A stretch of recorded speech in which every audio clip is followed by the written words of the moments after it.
दिल्ली से एक बहुत बड़ी और चौंकाने वाली खबर आ रही है। लाल किले के पास एक जबरदस्त धमाका हुआ है। अब सवाल ये उठ रहा है कि ये सिर्फ एक हादसा था या फिर एक हमला। आइए इस पूरी घटना को समझने की कोशिश करते हैं।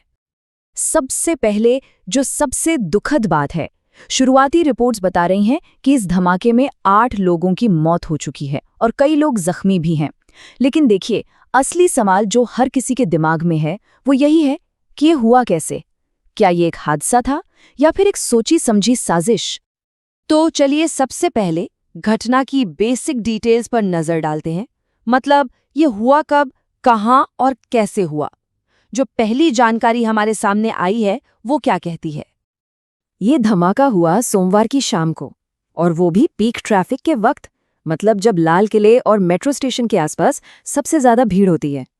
अब जाहिर है ऐसे वक्त पर धमाका होना ये कई सवाल खड़े करता है। और जगह थी लाल किले का गेट नंबर 1।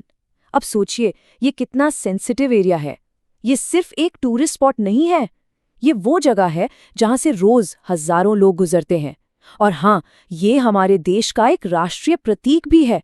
तो जाहिर है इस जगह पर कुछ भी होना बहुत बड़ी बात है। तो धमाका हुआ कहाँ से? देखिए, जो लोग वहां मौजूद थे, जो चश्मदीद हैं, उनका कहना है कि ये धमाका एक सफेद रंग की डिलीवरी वैन से हुआ। तो फिलहाल सारी जांच का फोकस इसी वैन पर है। और ये कोई छोटा मोटा धमाका नहीं था।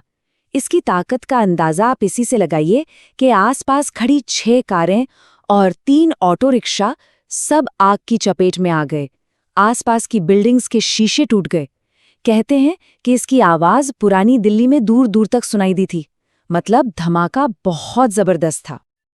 अच्छा, धमाके के फौरन बाद क्या हुआ? जाहिर है हर तरफ अफरा तफरी मच गई होगी। उस केयोटिक माहौल में अथॉरिटीज और इमरजेंसी सर्विसेज ने कैसे रिस्पॉन्ड किया, अब उस पर आते हैं।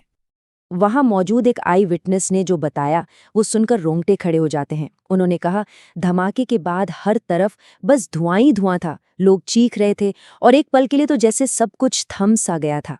ये शब्द उस वक्त के खौफ को बयां करते हैं। और सिचुएशन कितनी सीरियस थी इसका अंदाजा आप इसी बात से लगा सकते हैं कि मौके पर सिर्फ दिल्ली पुलिस या फायर ब्रिगेड ही नहीं, बल्कि एनडीआरएफ, एनआईए और फोरेंसिक एक्सपर्ट्स जैसी देश की बड़ी बड़ी एजेंसियां फौरन पहुंच गईं। अथॉरिटीज ने भी कोई देरी नहीं की। पूरे इलाके को तुरंत सील कर दिया गया और न सिर्फ दिल्ली बल्कि पूरे एनसीआर में हाई अलर्ट जारी हो गया। देखिए, ये एक स्टैंडर्ड प्रोसीजर होता है ताकि अगर इसके पीछे कोई बड़ा प्लान हो तो किसी और अनहोनी को टाला जा सके। तो अब आते हैं उस सबसे बड़े सवाल पर जो इस पूरी जांच के सेंटर में है। ये सिर्फ एक हादसा था या एक प्लान्ड अटैक? मतलब इन्वेस्टिगेटर्स को यही पता लगाना है कि हुआ क्या था। क्या वैन में कोई मैकेनिकल प्रॉब्लम हो गई, जैसे कोई सिलेंडर फट गया हो, या फिर किसी ने जानबूझकर उसमें कोई बम या विस्फोटक रखा था? पूरी की पूरी जांच इसी एक सवाल पर टिकी हुई है। तो देखिए, 2 मेन थियोरीज हैं। पहली तो ये कि वैन में ही कोई खराबी आ गई और ब्लास्ट हो गया। लेकिन जो दूसरी थियोरी है ना, वो ज्यादा चिंताजनक है। वो इशारा करती है एक प्लान्ड अटैक की तरफ। और इस थियोरी को मजबूती कहाँ से मिल रही है?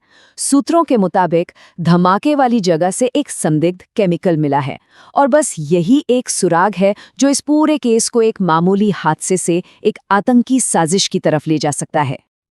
अब जरा इस एक घटना से आगे बढ़कर देखते हैं। ये मामला सिर्फ इस एक धमाके का नहीं है। यह हमारी पब्लिक स्पेसेस की सिक्योरिटी पर, हमारी सुरक्षा व्यवस्था पर एक बहुत बड़ा सवाल खड़ा करता है। एक सिक्योरिटी एक्सपर्ट ने बिल्कुल सही कहा है। ये घटना एक रिमाइंडर है, एक चेतावनी है कि हमें पब्लिक जगहों पर अपनी सुरक्षा को और भी मजबूत करना होगा। सोचिए, लाल किले जैसा हाई सिक्योरिटी जोन, अगर वहां ऐसा कुछ हो सकता है तो ये हमारे मौजूदा सिक्योरिटी सिस्टम पर एक बहुत बड़ा सवाल है। इस बीच दिल्ली पुलिस ने आम लोगों से एक अपील भी की है। पहली कि किसी भी तरह की अफवाहों पर ध्यान न दें, उन्हें फैलाए नहीं। और दूसरी कि अगर कुछ भी संदिग्ध दिखे, कोई भी अजीब एक्टिविटी दिखे, तो फौरन पुलिस को इन्फॉर्म करें। ये हम सबकी जिम्मेदारी है। तो हम फिर से उसी सवाल पर आकर खड़े हो जाते हैं, ये एक दुखद हादसा था या एक आतंकी चेतावनी? देखिए, जांच जैसे जैसे आगे बढ़ेगी सच सामने आएगा। लेकिन ये घटना एक सवाल जरूर पीछे छोड़ गई है कि हम और हमारा शहर आखिर कितने सुरक्षित हैं।